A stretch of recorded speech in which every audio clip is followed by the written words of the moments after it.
are at the last section of Home for the Hospital, the most important one, and this is a series, 1, 2, 3, in my YouTube series. So, Home from the Hospital, when the client gets home from the hospital, you are still doing the same 4 things I talked about. 3 things, excuse me. You're going to educate, assess, and advocate. The first thing that you're going to do is you're going to educate. So, as I said in the last YouTube, you want to educate the family before they come home so that they can do the right care when the client gets home. And that means that if they have heart disease, you're going to hook them up with, say, the American Heart Association. And there's a library in the hospital where if reading is how they learn, they can read about the disease, or videos. Usually they are the easiest way for people to learn. They can watch videos. If they need to be trained by PTs and OTs, they can be trained in the hospital.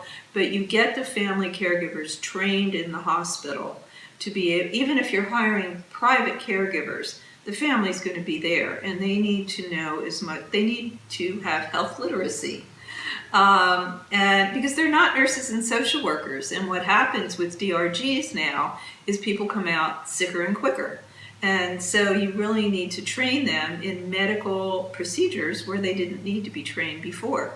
And so you want to assess. You want to go out and do a home safety assessment before, and this is doing it again, before the client comes home. You want to make sure that all the adaptations that are needed are there before they come home. Do they need a ramp now because they're wheelchair bound? Do they need to sleep on the bottom floor because they can't climb steps because they just had their knee replaced? You need to really, make sure that everything is safe for them to come home. And then you want to advocate, and you want to advocate with the discharge department, because you, as the geriatric care manager, are the new discharger. You really are. Because discharge planners are incredibly busy. They can barely just keep up because the DRGs, they have to get people out sicker and quicker and place them everywhere, and they don't have the time to really individually deal with each case. So there's always a discharge checklist that comes out with the client.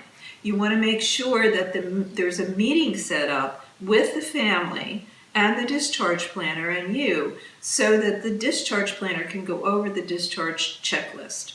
That's critical, so that they understand what needs to be done when they're discharged, so they don't come back to the hospital sicker and quicker again. So that's really important. So you want to advocate for getting the discharge checklist and having this discharge checklist meeting and the training. And then you want to move the family through the continuum of getting out of the hospital. A care manager should drive them home, unless they come home in an ambulance. Go and pick up the meds. The meds actually probably come, with the hospital set up. Set up the meds when you get home, whether they came from the hospital or the pharmacy. Make sure they're set up. They're not in the garage with the dog food. This happens all the time. It may not be dog food, it might be cat food, it might be, I don't know, but it's in the garage. So you want to set up the meds in the room, and then you really need to follow through after this, because this is why hospitals are getting fined for older people. You want to make sure they get to their first doctor's appointments. These are total reasons why they found out people go back to the hospital. You want to make sure that they're taking all their meds correctly, and they understand, both the caregiver and the older person, why they're taking their meds. And you want to make sure that transportation is available so that they can get to that first doctor's appointments. They can get to chemotherapy. They can get to dialysis. So you want to arrange all that and make certain that it happens. You want to have a family meeting with the family and make sure they're offering respite if that's what's needed, that they're not interfering with the care providers if you hire them. You have to make a very smooth transition for them. And so this is probably the most important part of all 3 parts, even though the hospital seems really dangerous.